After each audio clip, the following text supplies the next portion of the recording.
안녕하세요. CR국어 양인섭입니다. 오늘은 김소월의 진달래꽃을 설명하겠습니다. 자, 우리 한국 현대시의 최고 아름다운 작품이라고 일컬어지고 있는 이 김소월의 진달래꽃. 이 시가 과연 왜 그렇게 유명하고 인정되는 작품으로 알려져 있느냐. 자, 그런 점을 생각하면서 이 작품을 공부해야 되겠는데요. 우리가 내신으로 이 작품을 공부할 때 출제 포인트를 우리가 알아야 되겠습니다. 자, 이 작품의 중요한 출제, 내신 출제 포인트는요.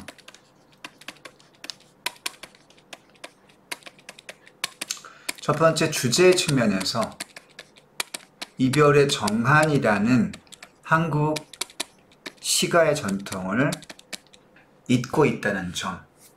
자, 두 번째로는 그런 이별의 정한이 특별히 슬프게 표현되고 있는데 그 정한의 표현상의 수법으로 우리가 주목해야 될 것은 바로 운율입니다. 운율. 진달래꽃에 대체 어떠한 운율이 사용되었기에 이 작품이 이별의 정한이라는 전통적인 한의 정서를 잘 형상화하고 있을까, 이런 점을 우리가 주목해서 봐야 하겠습니다. 자, 작품의 내용을 시작하기 전에 먼저 간단하게 이분의 김소월의 일생을 잠깐 살펴보겠습니다. 김소월은 1902년생이고 평안북도 정주 출생입니다. 그리고 1934년 젊은 나이에 죽었죠. 34살에 죽었습니다. 자, 이렇게 젊은 나이에 병으로 죽은 것이 아니고 충격적이지만 이분은 자살하셨습니다. 그의 아버지는 평범한 사람이었지만 일제 때 그 철도를 노동자, 일본인 철도 노동자들에게 폭행을 당하고 그 후유증으로 정신병을 앓게 됐고요.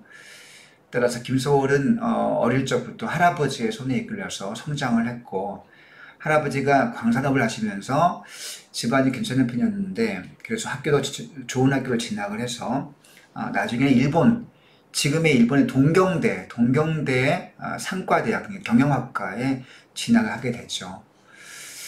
상당히 머리가 좋았던 것으로 그렇게 우리가 알 수 있죠. 그런데 1920년대에 일본의 관동 대지진이 일어나면서 한국인들이 살기 어려운 여건이 됐습니다.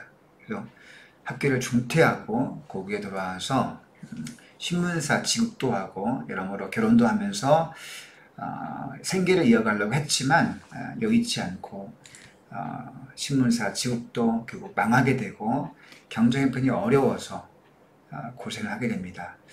그 가운데 시를 써서 발표를 하고 일명 시인으로서 인정도 받게 되었지만 그 생활고를 이길 수가 없게 되었고, 그 삶의 우울한 날을 보내다가 결국은 비관적인 어떤 생각에 사로잡히게 되고, 결국은 이 염색증에 시달리다가 그만 아편을 먹고 자살을 하게 됩니다. 자, 그런 이 소월의 어떤 그 일생을 봤을 때 그의 그 마음의 한 바탕에 흐르고 있는 어떤 슬픔과 정한의 정서가 느껴지는 그런 삶의 스토리였습니다. 자, 이제 작품 한번 시작해 볼까요? 자, 이 시가 기본적으로 전체가 1, 2, 3, 4연으로 이루어져 있습니다. 짧은 시죠. 전체가 우리가 4개 연으로 되어 있을 때는 기승전결 구성으로 이렇게 얘기합니다. 먼저 기억해 두세요. 그 다음에 승, 그리고 전, 결. 자, 우리가 기승전결이라고 얘기할 때 이 기승전결요, 이렇게 그림을 그려보면 이렇게 그릴 수 있습니다. 기승, 전, 결. 일반적으로 한 시의 구성에서 많이 보이는 그런 형식이라고 구성이라고 볼 수 있겠는데요. 기라고 하는 건 일어날 기자입니다. 일어날 기자. 일어날 기, 기상할 때, 그래서 처음 시작 이렇게 하죠. 승이라고 하는 건 우리가 승강기 할 때 올라갈 승자입니다. 올라갈 승자. 그래서 쭉 이렇게 올라갑니다. 쭉 이렇게 올라가죠. 전은 뒤집힐 전자입니다. 뒤집힐 전. 그래서 뒤집힌다는 얘기는 꼭지점에 올라갔다는 그런 의미가 되겠죠. 꼭지점에 올라갔다는 얘기가 되겠고요. 그래서 쭉 이렇게 전까지 최고점까지 올라갑니다. 결말은 매질결자니까 매질결자는 이렇게 좀 내려오겠죠. 이렇게 산을 올라가서 꼭대기에서 꺾어지는 이와 같은 그래프 형태를 그리게 됩니다. 이게 바로 정서의 고조 상태를 가리키는 거죠. X축을 시간의 흐름이라고 본다면 Y축은 정서의 높이, 정서의 고조, 혹은 낮음의 정도가 되겠습니다. 그래서 이렇게 봉긋한 모양의 이렇게 산 모양을 이루게 되는 거죠. 이와 같은 흐름을 갖는 것을 우리가 기승전결의 구조라고 합니다. 자, 이제 본문을 시작해 보겠습니다. 자, 첫 번째 기억 볼게요. 나보기가 역겨워 가실 때에는 난 당연히 화자가 되겠죠. 역겨워. 자, 나를 보기가 힘들어서 가실 때, 가실. 여기 리을이라고 하는 거는 시제가 미래 시제로 미래 시제 관형사용 어미네요. 자, 미래 시제이기 때문에 이별이 일어나고 있는 그런 시간은 실제가 아닌 미래의 가정이라고 하는 거 굉장히 중요합니다. 자, 문제에도 간혹 내신 문제가 나오는데요. 자, 이 작품에서 이별은 현재 벌어지고 있는 것이 아니라 미래에 벌어질 것을 가정한 것이다. 자, 가정적 상황이라고 하는 점 우선 여러분들이 기억해 두시기 바랍니다. 자, 그럴 때 말 없이 고이 보내드리오리다 라고 했네요. 자, 사랑하는 님을 보낼 때 쉽게 보낸다는 건 불가능하죠. 어떻게든 붙들고 어떻게든 이별을 좀 말고 싶은 마음이 마음속에 가득할 텐데 그런 마음에도 불구하고 말을 하지 않습니다. 곱게 보내줍니다. 자, 그거는 여기 겉으로 말은 표면적으로는 말없이 보내준다고 했지만 사실 어때요? 마음속으로는 자, 내면적으로는 어때요? 간절한 미련. 저 미련을 버릴 수가 없는 거죠. 마음속으로는 님을 보내고 싶지 않은데 겉으로는 고이 보내주겠다고 했으니까 자, 내면의 어떤 표현, 내면의 속마음과 겉의 표현이 서로 반대가 됩니다. 그래서 당연히 표현법상으로는 반어법이 되겠네요. 자, 바늘한 거꾸로 표현하기. 무엇과? 속마음과 거꾸로 표현하기. 따라서 바늘 쉽게 표현하면 거짓말이라고 할 수 있겠습니다. 거짓말. 자, 반어법이 표현됐고요. 내면적으로는 미련의 정서가 깔려있지만 겉으로는 참습니다. 그래서 체념과 인고라는 것도 단어를 기억해 둬야 되겠네요. 자, 그리고 말없이 고이 보내드리오리다, 보내드리다. 자, 경어체를 쓰고 있죠. 자, 이렇게 경어체 어조를 쓰고 있다는 게 이 작품의 화자가 여성적이라고 하는 것을 우리가 알 수 있습니다. 전통적으로 남존여비 사회, 또 여성보다 남성이 사회적 권력을 갖고 있던 그런 시대에 여성이 남성이 경어체를 쓰는 것이 일반적인 형태였던 것을 생각해 본다면 경어체가 쓰인 걸 봤을 때 이 작품의 어조는 여성적이다. 혹은 또 이별을 강력하게 말리진 못하고 소극적으로 대하고 있기 때문에 그런 소극적이라는 측면에서도 여성적인 어조라고 볼 수 있겠습니다. 자, 첫 번째 주제를 정해보면 가정적 이별 상황에서 체념의 정서, 그걸 표현하지 못하고 포기하고 체념하는 정서를 보여주고 있습니다. 자, 이염 승년을 넘어가 보겠습니다. 자, 영변의 약산 진달래꽃. 자, 평안북도에 영변이라는 곳이 있는데 거기에 약산이라는 산이 실제 지명이 있습니다. 자, 실제 지명을 사용한다는 얘기는 그 지역의 특성이 드러난다는 거죠. 예컨대 제주도의 한라산이 제주도의 특성을 드러내고 있는 것처럼 향토성을 드러내는 것처럼 어떤 특정 지역의 특정 소재 명칭이 사용되거나 또 지명이 사용됐을 때 우리가 향토성이 드러난다는 표현을 씁니다. 향토적 소재가 되겠네요. 자, 거기에 진달래꽃이 되게 유명하다고 해요. 자, 우리 이 남한에도 진달래꽃으로 유명한 지역이 건데 지리산에 있고요. 한라산 그 정상부에도 있고요. 그 다음에 경기도 쪽에는 강화도에 만이산이 있죠. 그 강화도 만이산에 진달래꽃이 굉장히 유명하다고 합니다. 자, 아무튼 이런 진달래꽃 색깔이 연한 핑크? 약간 칙칙한 핑크, 그죠? 밝은 핑크가 아니라 약간 무거운 핑크인데요. 약간 그 다운된 핑크, 무거운 핑크색입니다. 자, 이 진달래꽃을 아름을 따다 가실 길에 뿌리오리다. 당연히 진달래꽃은 화자의 사랑하는 마음을 담고 있고 화자의 분신이라고 할 수 있겠죠. 자, 이 함축적 의미를 기억해 두시고요. 자, 화자의 사랑과 분신, 이루지 못한 사랑, 못다한 사랑이 될 수 있겠습니다. 자, 사랑의 이별의 정한도 담고 있겠고요. 사랑을 이루지 못하고 지금 떠나보내는 상황이니까 정한도 담고 있는 그런 의미가 있겠습니다. 자, 그것을 한 송이나 두 송이가 아니라 한 아름 가득 담아 뿌린다는 거죠. 이때 여러분, 아름이라고 하는 거는, 이게 뭡니까? 화자의, 님에 대한 사랑의 정서? 님에 대한 사랑의 정서를 이렇게 물량, 이 정도의 양으로, 혹은 시각적으로 구체화한 이미지라고 볼 수 있겠네요. 그래서 여러분, 이 아름이라고 하는 게 추상적 정서, 화자가 님을 사랑하는 그 깊은, 넓은, 큰 사랑을, 그 추상적인 그 사랑을 눈에 보이지 않으니까 추상적이죠. 그 사랑의 정서를 시각적으로, 물량적으로 구체화시켰다고 할 수 있겠습니다. 자, 그것을 님이 가실 떠나가는 길에 뿌리오리다. 여러분, 사랑했던 님이 자기를 버리고 떠나는데 과연 축복할 수 있을까요? 정말 쉬운 게 아니죠. 자, 이것은 정말 자기의 그 깊은 감정을 초월하는 그런 더 큰 사랑의 마음이 있지 않으면 불가능할 것입니다. 자, 여러분, 이와 같은 그 사랑한 님을 축복하면서 꽃을 뿌리는 이와 같은 행위는요, 전통적으로 볼 때 어떤 불교의 의식과 불교의 의식과 연관성이 있는데요. 이런 불교에서 산화 공독이라고 하는 그런 의식이 있습니다. 이게 어떤 거냐면 한자를 풀어보면 금방 그 의미를 알 수 있는데요. 자, 이 산자가 뿌릴 산자입니다. 뿌릴 산, 뿌리다. 자, 무엇을 뿌립니까? 꽃이죠? 꽃을 뿌리면서 공덕, 빌공자의 덕덕자입니다. 어떤 사랑하는 사람이거나 가족이거나, 자, 그런 것을, 자, 가족이나 사랑하는 사람을 위해서 그 복을 빌고 소망이 이루어지기를 빌면서 꽃을 뿌리는 행위, 그것을 산화공독이라고 하고요.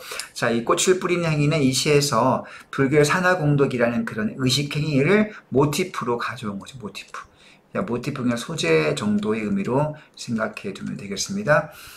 자, 그래서 이 승연, 이연에서는 떠나가는 님을 향해서 저주하거나 분노하는 게 아니라 축복과 축원을 하고 있네요. 그렇죠? 그래서 주제를 정리해 본다면 떠나간 님에 대한 축복과 헌신, 이렇게 정리해 볼 수 있겠습니다. 3년 보겠습니다.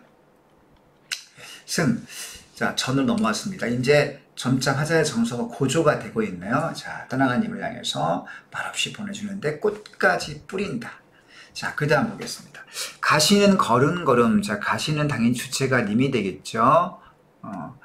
자, 놓인 그 꽃을 사뿐히 지려 밟고, 그 진달래 꽃을 사뿐히 지려. 여러분, 지려라고 하는 거는요, 지려는 이건 평안북도 방언입니다. 평안북도 방언인데요. 어떤 뜻이냐면, 자, 살짝 눌러 땅에 발이 닿을 듯 말 듯. 자, 이렇게 해석을 하기도 하고요. 자, 이렇게 살짝이라고 해석하기도 하지만 반면에 짓눌러라고 그냥 이렇게 해석을 하기도 합니다. 여기서 우리가 평안북도 사투리 방언의 의미로 살짝이라고 해석을 하지 않고, 만약에 일반적으로 사용하는 의미의 짓눌러라고 의미를 본다고 한다면, 자, 사뿐이라는 말과 짓눌러라는 말은 서로 지려 밟는다? 사뿐히 짓눌러 밟는다? 이 단어의 두 개의 뜻이 서로 모순되죠? 서로 의미가 모순됩니다. 짓눌러로 해석했을 때 이렇게 모순되는 걸 볼 수 있고, 따라서 이렇게 해석을 한다면 표현법상으로는 역설법으로 볼 수 있습니다. 그렇죠? 그리고 사뿐히 짓눌러 밟는다고 하는 것, 자, 이것은 감각으로 볼 때 어때요? 짓누르는 거는 발의 촉각으로 느껴지는 느낌이 있죠. 따라서 촉각을 바탕으로 한 감각적인 표현이 사용되었다고 볼 수 있겠습니다. 자, 자기의 헌신적인 사랑, 님에 대한 깊은 사랑의 마음을 꽃에 담아서 주는데, 그 꽃을 짓밟고 가라는 얘기는 자기를 희생한다는 의미가 있겠죠. 자, 님에 대한 사랑하는 마음을 희생하고 헌신적으로 표현하고 있는 그런 부분이라고 볼 수 있겠습니다. 따라서 3년은 꽃을 뿌리는 행위를 통해서 님에 대한 희생과 헌신의 마음을 표현하고 있다는 것, 주제를 이렇게 정리해 볼 수 있겠습니다. 자, 네 번째 볼게요. 자, 마지막 년입니다. 나 보기가 역겨워 가실 때에는 죽어도 아니 눈물 흘리오리다. 자, 1년에서 딱 단어가 말없이 고이 보내가 죽어도 아니 눈물로 바뀌었을 뿐이죠. 살짝 내용이 바뀌었네요. 자, 마지막 이 문장 속에 사용된 표현법 우리가 주목해서 봐야 되겠습니다. 일단은 가실 때에는 죽어도 눈물. 자, 눈물을 아니 흘리겠다. 자, 아니가 보통 부사기 때문에 서술어 바로 앞에 오게 되겠죠. 자, 이게 보통 우리가 흔히 사용하는 일반적인 문장의 단어의 순서인데, 단어의 순서가 바뀌었기 때문에 일단 도치법에 사용이 됐고요. 그건 그만큼 아니라고 하는 그런 부정부사, 정말 눈물이 나오는데 흘리지 않겠다고 하는 화자의 정서가 강조되기 위해서 도치법이 사용됐고요. 자, 그 다음에 정말 눈물이 안 나올 수 없는 상황인데 눈물을 흘리지 않겠다고 표현하고 있는 이 화자의 표현법에서 반어법이 사용되었음을 알 수 있습니다. 자, 이게 성모함과 반대로 표현되었네요. 자, 이 반어법이 문제 100% 나오겠죠. 이건 불보듯 뻔한 거 아니겠습니까? 자, 그 다음 태도 볼게요. 자, 그러면 자기가 정말 슬플 수밖에 없고 님이 떠나가는 거를 정말 마음속에 깊은 아픔이 느껴질 수밖에 없는데 그런 슬픔과 아픔의 마음은 어때요? 정말 꾹 참는 거죠. 자, 진짜 이런 뾰족한 어떤 그런 젓가락 같은 걸로, 정말 승국 같은 걸로 허벅지를 꾹 찍어가면서 그 슬픔을 참는 그런 상황으로 비유해 볼 수 있겠는데요. 자, 우리가 이런 상태를, 그 슬픔의 정서를 초월적으로 극복한다. 이걸 줄여서 초극이라고 합니다. 자, 단어를 잘 기억해 주세요. 초극, 뭐라고요? 초월적 극복. 그 감정에 얽매여 있지 않고 그걸 뛰어넘는다, 이런 얘기죠.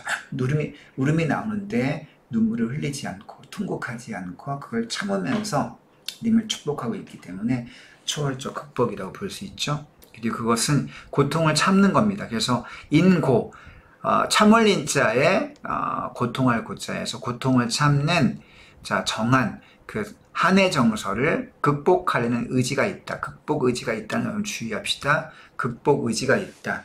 정말 슬픈데 그것을 참는다는 거죠. 그 극복 의지를 잘 기억해 두면 되겠습니다. 자, 이걸 우리가 한자 성어로 표현할 때 자, 어떻게 표현되느냐, 이것이 내신 문제에 많이 나옵니다. 슬프지만 참는다, 슬프지만 그 슬픔을 겉으로 드러내지 않는다 라고 하는 거죠.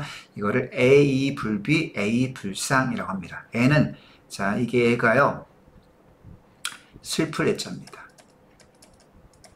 자, 슬픔이 있는데 이때 이는 어조사 이자에서 영어로 and 혹은 but입니다. 슬프지만 but, 불비.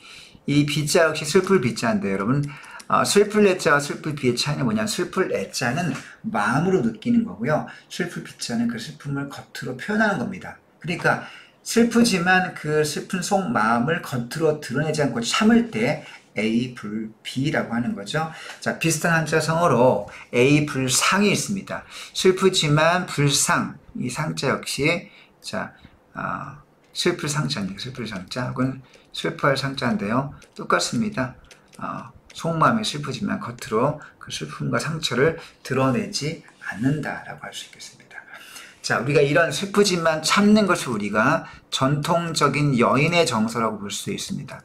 조선시대에 우리 그 여성들이 고통과 슬픔을 참는 것을 미덕으로 알고 또 그것을 강요한 측면이 있었기 때문에 그것이 미덕으로 그렇게 알고 있었죠.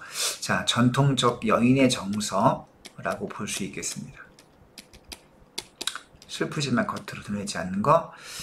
우리가 이거를 유교적인 태도, 그런 의미에서 유교적 태도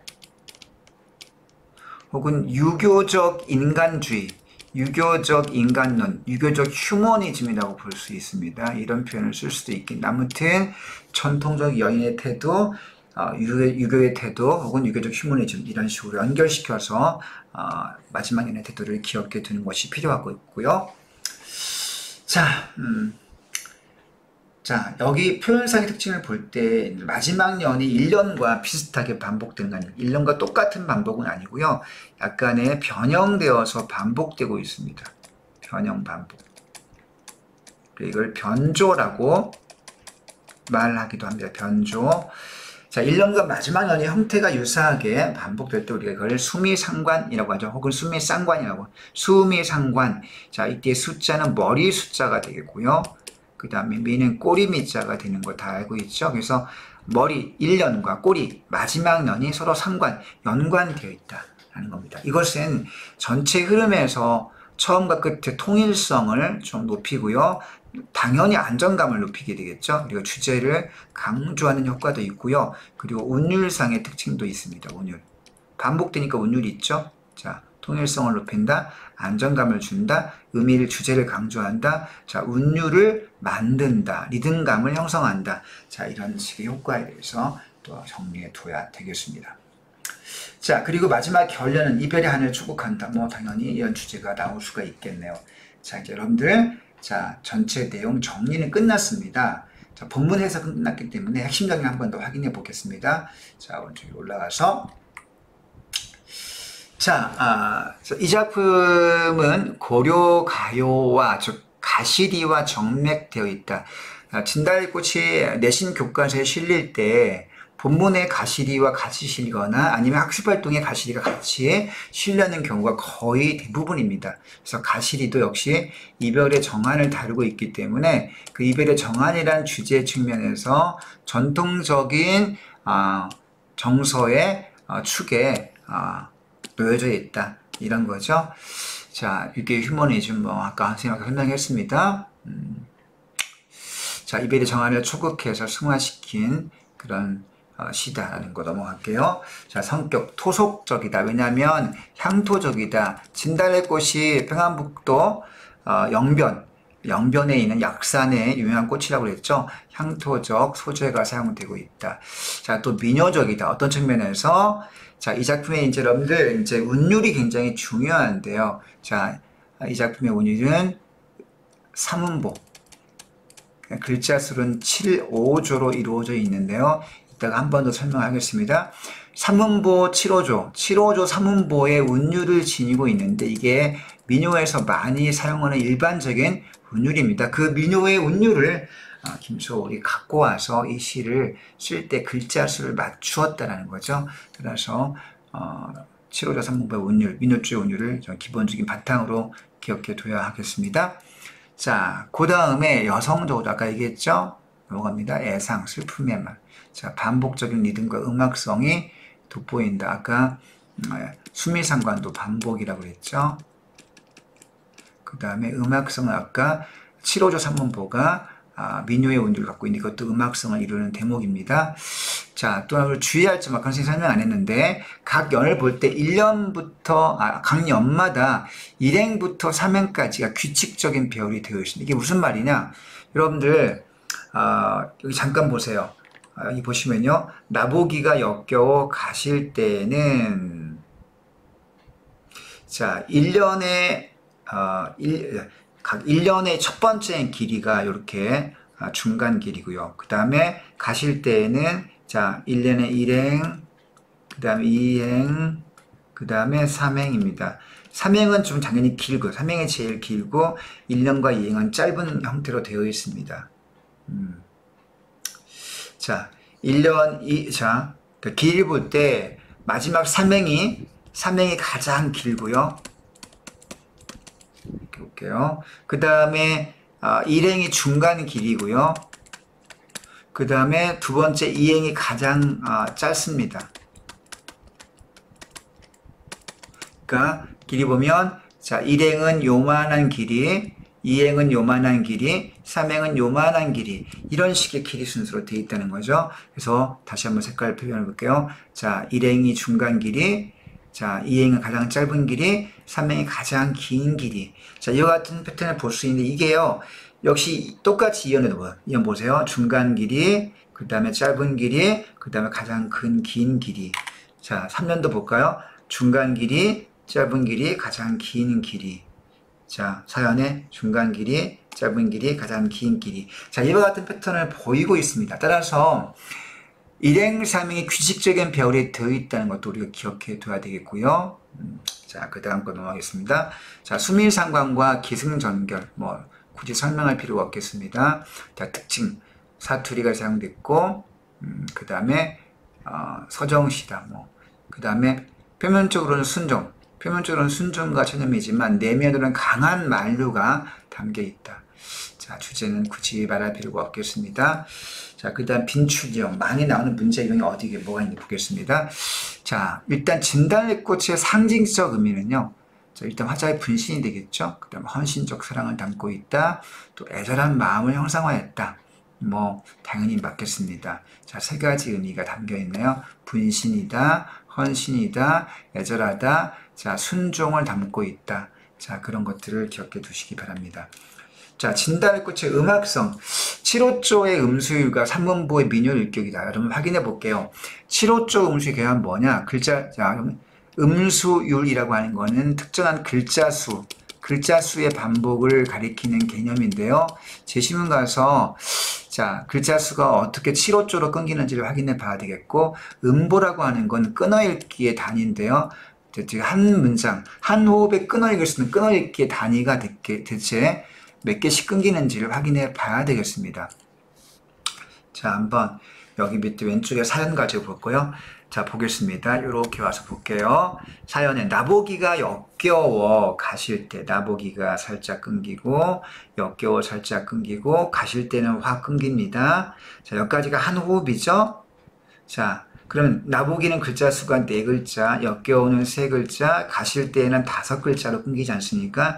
자, 4, 3, 5로 끊기는데 앞에 4, 3을 묶어서 표현합니다. 왜 묶냐면 묶으면 7이 되죠? 나보기가 역겨워 가실 때에는, 자, 이렇게 끊기는데 민요가 아리랑 아라리요 이렇게 끊기지 않습니까? 아리랑 아라리요 이렇게 끊길 때 앞에 글자 수가 4, 3이나 3, 4나 이렇게 앞뒤로 바뀌기도 하는데, 아무튼 묶여서 7글자가 규칙적으로 검증이 된다는 얘기입니다. 그리고 뒤에 글자는 5글자가 되겠습니다. 이 7호조가 글자 수가 반복되기 때문에 7호조의 음수율이라고 하는 겁니다.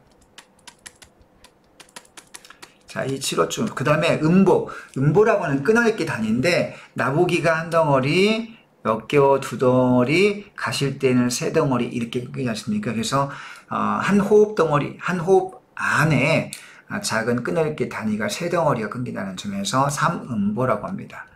자, 그런데 이 3음보 7호조 음수율이 민요에서 많이 보인다는 점. 자, 아리랑 끊고, 아리랑 끊고, 아라리요 확 끊깁니다. 그래서 여기는 3, 3, 4, 6, 4로 끊기지만 글자 수는 7, 5로 세워주고요.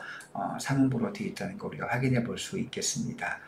자, 그 다음 죽어도 이것도 3글자, 아닌 눈물 4글자, 흘리 오르다 5글자에서 글자 수는 3, 4, 5지만 묶어 7, 5로 반복되고 있음을 알 수 있네요. 그죠? 자, 위에 가시는 걸음걸음 노인 긋꽃을 사뿐히 저려, 이것도 혹시 7호조라는 걸 확실히 알 수 있죠. 영변의 약산 진달래꽃이 이연에서 약간의 글자 수가, 영변의 약산이 5글자밖에 안 되고 진달래꽃이 4글자이기 때문에 글자 수가 약간 부족한 형태로 약간 격이 파격되어 있지만 전체적으로는 7호조 3문보의 음수율을 갖고 있음을 알 수 있습니다. 다시 아래 가볼게요. 자, 그런 점에서 진달래꽃의 음악성 첫 번째로 7호조 3문보, 자, 민요율격을 지니고 있다. 두 번째, 우리다. 자, 1년도 고이 보내 들이 오리다. 2년도 자, 뿌리 오리다. 3년만 가시 없어서로 내용이 바뀌어 있는데 마지막 뭐였냐서 역시 오리다로 반복되고 있죠. 우리다군 오리다로 반복되고 있습니다. 자, 이렇게 이것 일종의 운율을 만드는데요. 자, 특정 어미, 특정 종결 어미가 반복되고 있죠. 우리다라고 하는 특정 종결 어미가 반복되고 있어서 또 운율을 이루고 있고요. 이렇게 문장의 끝에, 한 문장의 문장 끝부분에 운율이 형성되어서 반복되는 거를 가군, 여기 나와 있습니다. 가군. 이것을 가군이라고 합니다. 가군. 문장 끝에 반복되는 걸 여러분 이 각자가 한자로는요. 다리 각자인데요. 다리라고 하는 우리 신체의 마지막 끝에 있는 부분을 가리키는 것이라고 본다면 문장의 끝에 있는 것도 다리라고 비유할 수 있기 때문에 가군이라는 명칭이 붙었습니다. 자, 그리고 세 번째 운율상의 특징으로 수미상관법이 사용되고 있다. 기억해 둬야 되겠고요. 자, 세 번째 진달래꽃의 형상성. 진달래꽃은 한과 희생과 헌신을 시각적으로 표현한 것이다. 그죠? 색깔이 핑크색이니까, 붉은색이니까. 그 다음 7월 발꽃에서는 촉각적 이미지로 표현되어 있다. 하는 거. 자, 그 다음 희상전개의 특징, 기, 체념, 축복, 희생, 극복. 자, 이런 거 기억해 두시고. 자, 이제 여러분 5번이 중요하네요. 자, 관련 작품들을 가지고 와서 공통점과 차이점을 끄집어내는 거 문제에 100% 출제가 되기 때문에 여러분들이 꼭 기억해 둬야 되겠습니다. 그런데 이 꾀꼬리가 나오는 이 황조가 이제 달다시피 그 유명한 고구려를 건국한 주몽의 아들 유리왕이라고 하죠. 그 유리왕이란 그 주몽의 아들 유리왕이 왕비가 여러 명 있었는데 그 중에서 가장 아꼈던 왕비가 중국 출신의 지희라고 하는 그런 여인이었습니다. 자, 근데 그 여인이 첫 번째 왕비, 고구려 출신의 왕비에게 당연히 미움을 샀겠죠. 그래서 자기 첫 번째 왕비가 고구려 출신 왕비가 자기가 아꼈던 그 중국 출신 한족 출신의 후궁이라고 할 수 있겠죠. 후궁을 질투해서 자기가 사냥 나간 사이에 잡들이를 해가지고 그만 쫓아냅니다. 그래서 견디지 못한 이 한족 출신의 이 후궁이 그만 다 싫다고 이제 떠나게 되죠. 그래서 자기 고구려를 떠나서 조국으로 돌아가 버립니다. 도망친 거죠. 자, 그러자 그 소식을 이제 사냥을 끝내고 돌아온 유리왕에 들어와 보니까 사랑하는 그 여인이 없어져서 얼마나 가슴이 아팠겠습니까? 그래서 말을 타고 쫓아갔습니다. 쫓아가니까 어때요? 돌아오지 않겠다고 잡아떼죠. 필요 없다. 당신 나가 필요 없다. 나는 그런 대접받으면서 고통스럽게 살 수 없다. 라고 하면서 매정하게 뿌리쳐 버립니다. 자, 유리왕은 그 여인을 두고 떠나오면서 가슴이 아플 수밖에 없는데 말을 타고 오다가 중간에 쉬는 즈음에 말을 나무에 베어 놓았는데 정신을 잃고 이렇게 딱 넋을 잃고 마음이 슬퍼서 앉아있을 때 마침 그 나무 위에 꾀꼬리 한 쌍. 여러분 꾀꼬리라고 하는 거요. 꾀꼬리는요. 금술이 좋은 어떤 새로 알려져 있죠. 되게 부부의 금술이 좋은 그런 새입니다. 암수가 다정히 노래를 하고 있어. 근데 외로울사 이 내 몸은 뉘에 함께 돌아가려. 얼마나 그 이별의 아픔, 한을 표현하고 있습니다. 그래서 이별의 탄식을 담고 있다. 자, 주제가 동일하네요. 그러나 여러분 여기서는 차이점, 이게 공통점은 주제가 같다는 점은 공통점인데 차이점은 이 작품은 극복, 이별의 정한의 극복은 없습니다. 그죠? 그리고 꾀꼬리라고 하는 이건 객관적 성간물이 사용이 되고 있습니다.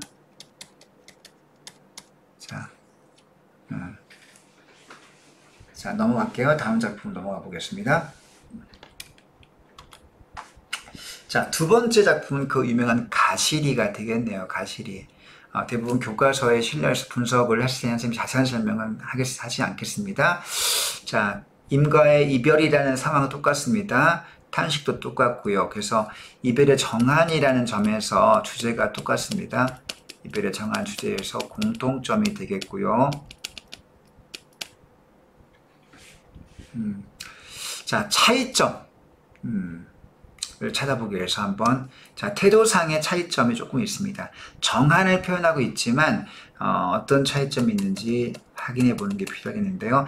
진달래꽃은 표현이 굉장히 우회적입니다. 그죠? 왜냐하면 반어법을 쓰고 있기 때문에 우회적인 거죠. 더구나 자기의 마음을 적극적으로 표현하지 못하기 때문에 소극적입니다. 표현은 우회적이고요. 태도는 소극적인 거죠. 그러나 가시리는 어떻습니까? 가시는 듯 도셔 오셔서라고 해서 자기의 속마음을 표현은 직설적으로 합니다. 주의합시다. 표현은 직설적이에요. 자, 그러나 태도는 소극적이라는 건 똑같죠? 태도가 소극적이라는 점은 공통점입니다. 왜냐하면 결국 가시리 화자 역시 하나님을 붙잡지는 못해. 말로는 돌아오라고 했지만 태도로는 붙잡지 못했기 때문에 그런 점에서 소극적인 측면은 공통적입니다. 태도는 공통적, 표현은 차이가 있죠. 표현은 가시리는 직설, 진달래 것은 우회. 자, 그런 점에 차이가 있다는 점도 기억해 둬야 되겠습니다. 자, 세 번째로 많이 나오는 게요, 이제 그 고려가의 서경별곡이라는 작품이 좀 어렵습니다. 좀 어려운데, 역시 해석을 지금 여기서 다 하기는 무리가 있고요. 간단하게 내용을 확인해 줄게요. 자, 서경은 평양을 가리킵니다. 여러분, 평양에 대동강이라는 강이 있죠? 그 대동강 가에서 이별이 이루어집니다. 자, 강가에서 화자와 님 사이에 이별이 이루어지는데, 자, 어때요? 여기서 화자는 님을 떠나보낸 님을 그냥 두지 않습니다. 자, 어떻게 하냐면요. 자, 우러금, 요것만 볼게요, 여러분들. 우러금 존니노이다. 이 부분만 좀 주의해서 봅시다. 질산배 버리시고 하고요. 자, 요거 볼게요. 여해물은, 여기 해석 줄게요. 여해물은 이별하기보다는 이라는 뜻입니다. 적으세요. 이별하기보다는 질산배는 길산배. 여러분, 옛날에 여인들이 길쌈을 통해서 천을 짰죠. 수공업으로. 길쌈배가 굉장히 비싸죠. 사람의 손을 통해서 유일하게, 온전하게 손을 통해서만 배를 짜기 때문에 굉장히 고가의 어떤 그런 그 재산입니다. 여인에게 길쌈은 굉장히 소중한 어떤 재산인데, 그 길쌈을 버리고라도 나한테 돈 되는, 자, 이별하기보다는 여해물은 질산배, 돈 비싼 이 길쌈을 버리고라도 그 다음 줄 우러금 존니노이다. 우러금, 울며라는 뜻입니다. 우러금, 울며 존니노이다. 쫓아가겠습니다. 님을 쫓아가겠습니다. 여러분들, 자기한테 돈 되는 소중한 물건, 물질을 버리고라도 나 물질도 필요 없다. 님을 쫓아가겠다라고 하는 거 어떻습니까? 님과 이별 상황은 똑같은데 시적 상황은 똑같은데요. 태도가 확 다르죠. 거부. 적극적으로 거부하고 있습니다. 그런 점에서 진달래꽃과 정반대가 되겠네요. 자, 진달래꽃이 소극적인 반면에 자, 서경별곡은 적극적인 태도를 보이기 때문에 정반대가 되겠습니다. 그죠? 그런 점에서 차이점을 기억해 둬야 되겠고요. 자, 그 다음에 네 번째, 어저 내일이야 그릴 줄을 몰랐더냐. 자, 황진이 유명한 시조 있는데요. 내일이야 그리워할 줄을 몰랐더냐. 있으라고 붙잡았다면, 이게 하다면이 있으라고 붙잡았다면,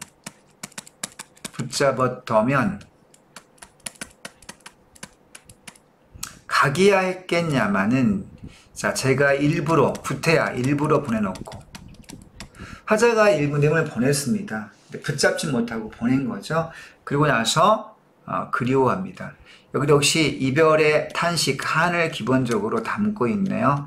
이별의 한을 담고 있다는 점에서만 주제의 공통점, 태도의 공통점이 있습니다.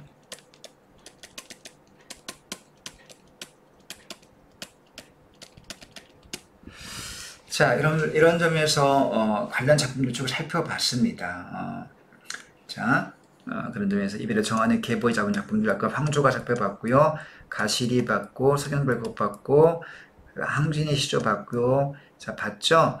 자, 진달래꽃 봤습니다. 아리랑과 지금 송이는 아직 안 본 상태인데 이것도 문제에 나올 수 있기 때문에 여러분들이 아주 객관식 문제를 풀 때 꼭 한번 정리해 두시기 바랍니다. 특히 아리랑 같은 경우는 이별의 정한을 담고 있으면서도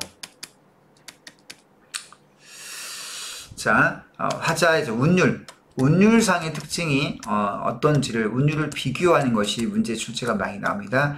여러분들 교과서 학습활동이나 문제에 나왔을 때 아리랑과 운율이 어떻게 다른지를 좀 기억을 하고 정리해 둬야 되겠습니다.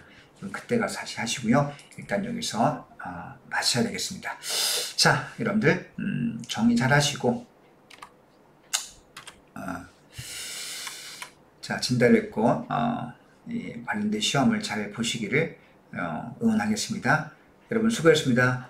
바이바이, 안녕.